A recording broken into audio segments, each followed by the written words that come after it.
Welcome to Encouragement by Ron. Today we're going to begin the use of a study guide to take us through 7 sessions to learn more about possibility thinking. There will be an email address listed here below for you to send an email to request a PDF of the work guide to be sent to you. We're going to begin by talking a little bit about possibility thinking versus positive thinking. It was discussed in another session, but let's go over that once again. Positive thinking is, I'm positive in life, things are good, I think I can improve my life, I look at the things that are good and I can be thankful for versus always looking at all the things I don't have. That's kind of a positive outlook on life, which is very good. But when we talk about trying to develop ourselves, we want to really move into possibility thinking. And this is where you do the exercise of thinking, what is possible? Human nature oftentimes is negative to ideas when they're first introduced, like that's not possible, how can that be done? But it's a good discipline to move toward possibility thinking. Yes, some things are truly impossible, but you'd be surprised over time how many things you can find are possible if we rethink it, change our mindset, and move forward.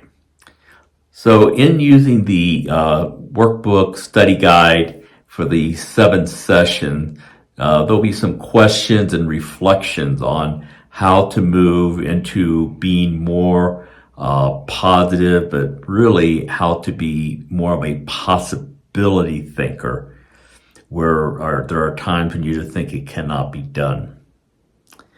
When we take a look at that, this first session, we're going to be trying to shift from impossible to possible, changing your mindset.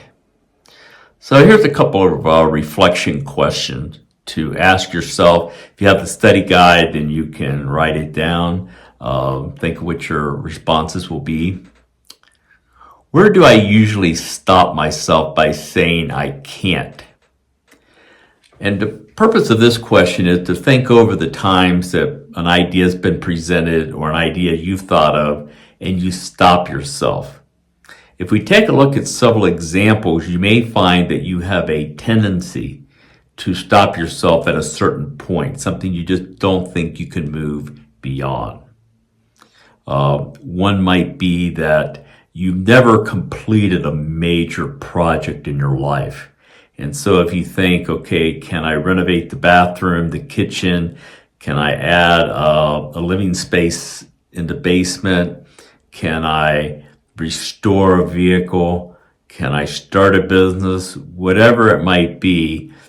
Oftentimes, I find that people, if they haven't done any major accomplishment in the sense of a tough project, oftentimes they tend to be a little more, that's not possible.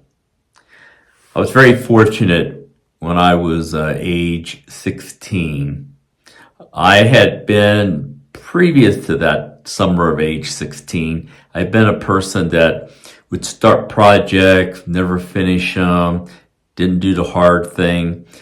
But one summer I took a family car. It was the second car that we had in the family, a 1962 Ford Galaxy.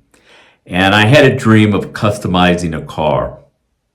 So I spent that summer learning Bondo, fiberglassing, how to do fiberglass, Bondo, body repair, and just slowly, one section at a time, began to work on this car to restore it. Also found a fender that needed replacing, learned how to take a fender off of an existing car that was no longer needed, move it to this vehicle. I learned how to prep for paint. I learned how to also customize the interior. I made a console, covered it. I dyed part of the interior. I took out the front seats, went and found beautiful black leather Thunderbird seats out of a 1965 Thunderbird at a junkyard. But each step, I just pushed myself. Okay, we're just going to keep moving forward. Let's get it done. Let's get it done. And when it was done, I painted this vehicle using a very popular color at the time, a Corvette color called sunflower yellow, using matte black for the hood and in between the rear lights. And the thing is, it was beautiful after it was done. It was the first project of any significance that I completed.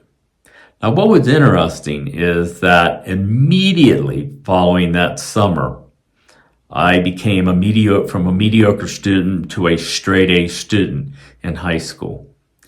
And I'm not saying that would always happen, but for me, what it was, I realized I can do difficult things. I can really get them done. So I started approaching assignments in school the same way. I started approaching various aspects of my life. Yes, I can do it if I stick to it.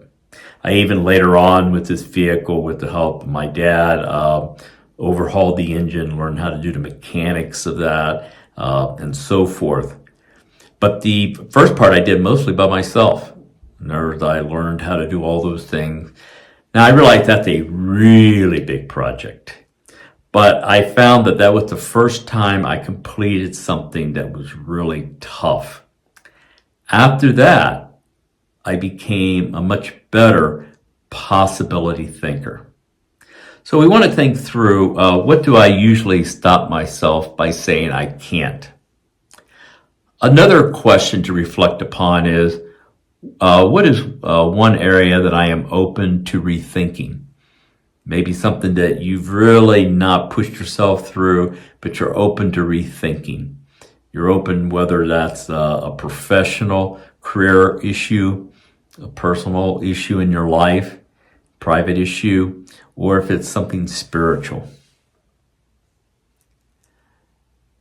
Now, the next part of the study guide said, action step.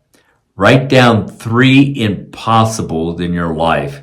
Next to each, write one way it might be possible. So identify 3 areas that you pretty much say are not possible, and figure out a way in terms of each one how it might be possible. This is just an exercise to get your mind going, thinking about things that you have said not possible, that you wanted to get done, and you just think through that process. Now, there is a spiritual component to this, to each of these steps. And if we take a look at Matthew 19, chapter 19, verse 26, it says, with man, this is impossible, but with God, all things are possible. Reflection question related to that. Where have I been saying I cannot when God says I can? What areas of our life that we feel like that we really should be doing, that we can do it, but we just say, well, it's just not possible. And so we've been stopping ourselves. When we go through this first session, the goal is just to begin to identify areas that we find where we become impossibility thinkers. Is there a way to move that toward become more possibility thinkers? And we're going to be going through the different sessions. So this week is just to think through what are those areas that we think are impossible? Why do we think that? And also think about areas that we think are possible. How can we do that? So I challenge this week, work through the reflection questions. I would challenge to write your responses on paper, either in the study guide or on another sheet of paper, and hold those, because we're going to be referring back to this session in future sessions. Thank you.